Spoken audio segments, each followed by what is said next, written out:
Alright guys, here we go. Today we're going to do unboxing and demo of the Kobalt brushless 24-volt miter saw. Now I've been wanting to do this review for about a year and a half, and we're going to compare it to the electric plug-in Kobalt miter saw 7 1/4 inch as well.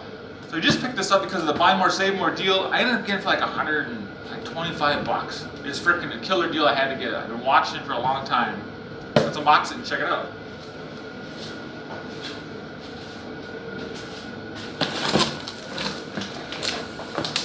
Ooh, cardboardy.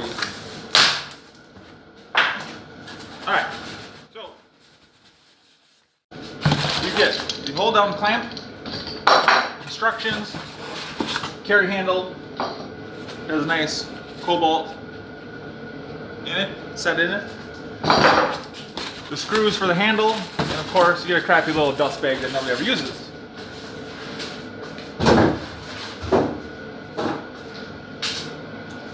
Alright, bear with me guys. You're supposed to be able to just pick this up in one pull.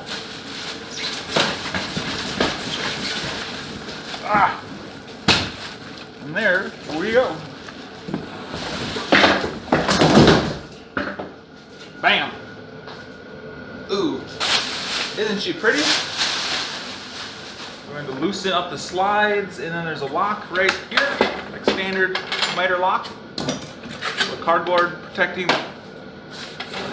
that's all she wrote, guys.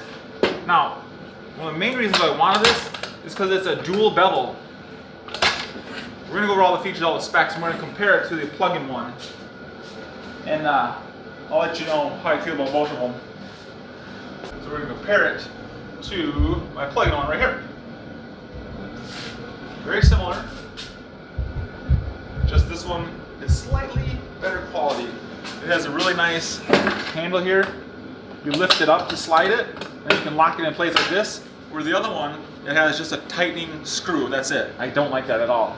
Oh, it's so much smoother. Oh, that's nice, guys. Oh, man. So it comes with a 40-tooth carbide tip Kobalt blade in it. I don't think there's enough stickers on here. Do you guys think there's enough stickers on here? Standard miter lock right here, like you'd expect to see in any other miter saw. I gotcha. Looks like we have one long screw that goes in the top. You guys see that? You guys, don't use a drill to tighten these up because it's just plastic, and you'll probably just strip it out. I don't tighten it all the way, so I want to make sure everything's lined up. Yeah, like these back ones, it's plastic through metal into more plastic, so definitely don't use your drill and frickin' strip it out. I've done that before and it really is not fun. It's hand tight, don't have to frickin' gorilla power it. Get in the hole! My gosh. It's the cold, it affects your dexterity and it's hard to do stuff when it's frickin'. I think it's right now the air temperature is 17 below. With wind chill, I want to say it's like 36, 40 below. Not too bad. We have both sides right next to each other. We have the brushless battery operated on the left, and we have the plug-in on the right. As you can see, the stature of the battery powered one is just bigger. It looks better built. It looks bigger. Granted, this one's a year and a half old. That's why I've been waiting to do this stupid review on this. You can see like the motor compartment on this one looks so much bigger than this one. Granted, it is kind of canted, much bigger. And I love how this one, the fences are adjustable to do crown molding, nested molding, whatever you want to do with this one. It's just stuck here. There's no really way to move it. Now, this one, you have a screw right here, and turn it, and all that does is just push on here, and it goes back and forth. There are a couple indentations, but nothing, you know, too spectacular. All right, now this one, much slicker. Lift up, and you can slide it any way you want. Very smooth. Let's see, here's the numbers on this one, go all the way over to 30. The numbers on this side go over to 45.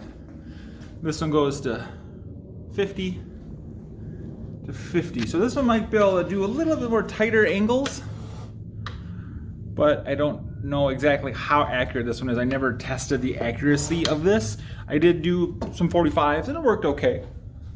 Got locked down. Now this one is a dual bevel, which means it can cant to the right or to the left, where this one can only cant to the left.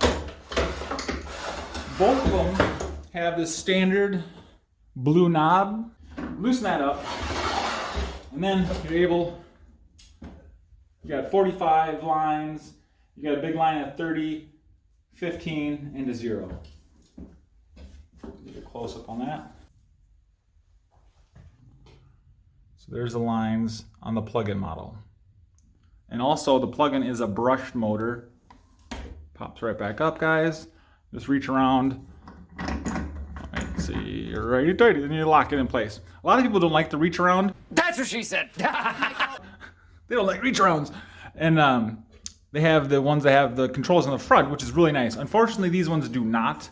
These are very budget miter saws, guys, so just keep that in mind whenever you're looking to buy one of these. One thing I thought was interesting for the hold downs on the battery powered one, it has knurling.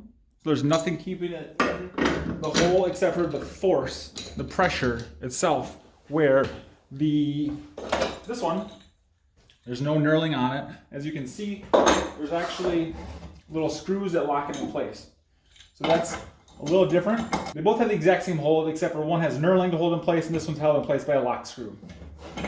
Both have holes in the front, same size, where you can screw it onto your workbench like I did. This one has really nice handholds. Let's see, what am I forgetting? All right, a couple of test cuts for you guys. We just got a little 1x1 action here.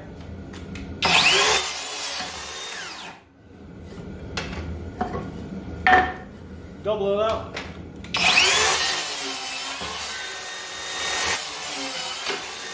Woo.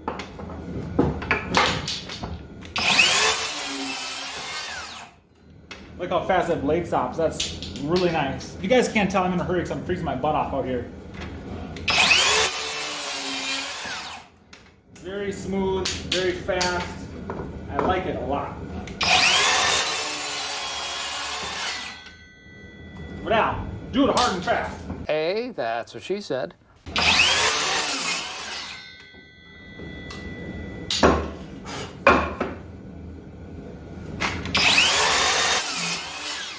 do it pretty fast. That's pretty good.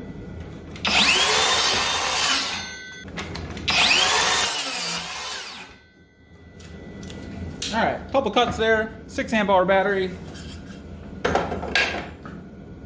Still has, it's only down 1 bar just because it's 0 degrees outside. All right, let's cut the first one. Not bad, not bad. Stops pretty quick. Of course, it's, it's plug-in. A little louder. Do a little faster. Not bad. This blade really makes a lot of noise.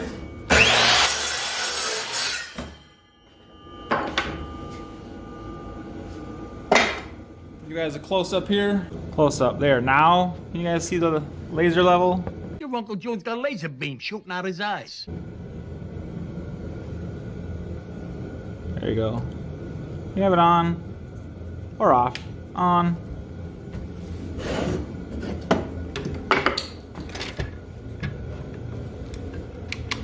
Here's this one. See how nice that line is right there? Very nice. You guys see that? Button right on top. Shadow line. I prefer the shadow line, but that's just me. Both handles are pretty ambidextrous. This one, there's a little latch in the middle you push in, and then it allows you to see it stops. You gotta push this in, and then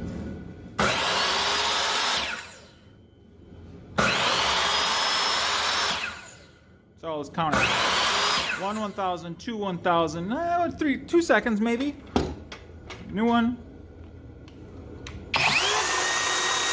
1 1000, definitely faster. So you got about a second break on this one compared to a 2-second break on the electric one. Also, this one has a nice carry handle on the top. This one does not. This one definitely has a smaller footprint, so if you're worried about space, this one's not bad, but if you want portability, there you go. Oh, I think this one's right around 45 pounds, where I want to say this one is definitely at least 10 pounds lighter. We'll go over the last features here of the battery operated saw. So it does have a depth adjustment here. So if you're making continuous cuts, you can screw it down. Say you're, datoing out the edge of a 2x4 and you want it, same depth every time. Adjust the screw here.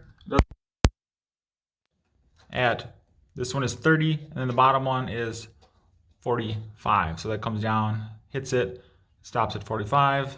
Has the exact same thing on the other side. Bottom one's 45, top one is for 30. What else? Here we have the standard slide lock, standard lock. Put the blade down when you're carrying it. In transport mode, has onboard storage for the wrench.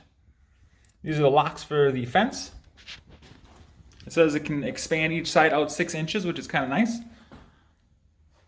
Close up with some of the stickers. Stickers everywhere. The base is made out of solid aluminum. What else am I forgetting here? The arbor nut is standard 5/8 inch. Guys, if you want to see a full video of me changing out the blades and how to do that, let me know down below. Leave me some comments, leave me some likes, and I will happily show you how to do the blade changes. But that would make this video, another 10 minutes. So it's already up 12-minute video. I'm trying to keep it under 15. I think I'm going to do a 2-part video here. Since I bought this one, I just sold my plug-in one, so I actually don't even have it to finish the video. The guy came right away, he's like, I'll take it. So I bought that saw for $99 at Black Friday 2 years ago. I just sold it for $125. So I've had it for almost 2 years, and I made 25 bucks on it. Considering now they're going for $180. So the guy was happy. He liked it. And I'm happy with this one. I got this for right around $125 with all the deals. Well, there you go, guys. That's all I got for you. Hope you like that video comparison of the plug-in versus the cordless. I personally think the cordless is way better. It's a little updated. The brushless motor is a little bit better. I like it. I did a series of cuts off camera. I chopped up a good length 2x4, at least 30 cuts. And I didn't even go down 1 bar because now it's finally warmed up. It's 10 degrees out. Still see my breath, but it's no longer 20 below. That's why I haven't seen any videos, guys. It's been freaking freezing cold. With that being said, guys, much love. Thank you so much for the support. If you guys want to watch more videos, check this video out here. Check this video out here. If you want to see part 2, let me know down below.